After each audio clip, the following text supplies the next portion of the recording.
Vous avez tous très certainement au moins vu un magazine People ces derniers jours, que ce soit à la caisse de votre supermarché ou dans la salle d'attente de votre généraliste. Et on le voit tout de suite. Dans notre société actuelle, on prône un idéal de beauté unique. Les femmes doivent être super minces et les hommes hyper musclés. Partant de là, qu'on soit un homme ou une femme, on se trouve toujours trop petit, trop grand, trop maigre, trop gros, trop musclé, pas assez musclé, trop bronzé, pas assez bronzé, bref. Qu'on soit un homme ou une femme, on est tous une grenouille qui se veut faire aussi grosse que le bœuf. Et oui, comme dans la fable de La Fontaine, pour la plupart d'entre nous, on est insatisfait de notre corps. On voudrait ressembler à telle ou telle personne. Il y a un écart entre le corps perçu et le corps idéal. C'est ce qu'on appelle l'insatisfaction corporelle. Et moi, en tant que psychologue, ce qui m'intéresse, c'est pourquoi devient-on insatisfait corporellement ? Pourquoi devient-on une grenouille ? Et pour comprendre cela, je me centre sur les processus psychologiques, les manières de penser et d'agir. D'un côté, je travaille sur le perfectionnisme, le fait d'avoir des standards très élevés, d'être autocritique envers soi-même. En bref, c'est être hyper exigeant. Et on sait qu'une grenouille hyper exigeante, c'est une grenouille encore plus insatisfaite.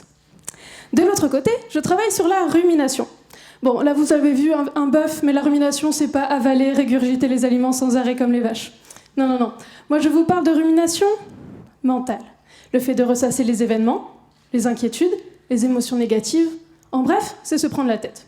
Et on sait aussi qu'une grenouille qui se prend la tête, c'est une grenouille encore plus insatisfaite. Partant de là, j'ai plusieurs questions. Qu'est-ce qui est le pire ?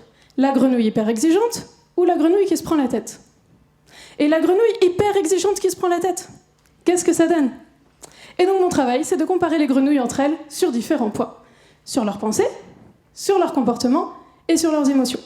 Pour comprendre pourquoi elles sont insatisfaites, pourquoi elles sont devenues insatisfaites et pourquoi elles restent insatisfaites. Et en comprenant cela, on peut mettre en place des interventions, de la prévention, pour éviter aux grenouilles de finir comme dans la fable par exploser à force de vouloir ressembler au bœuf. Bon, vous l'aurez compris, mes patients n'explosent pas littéralement, et heureusement.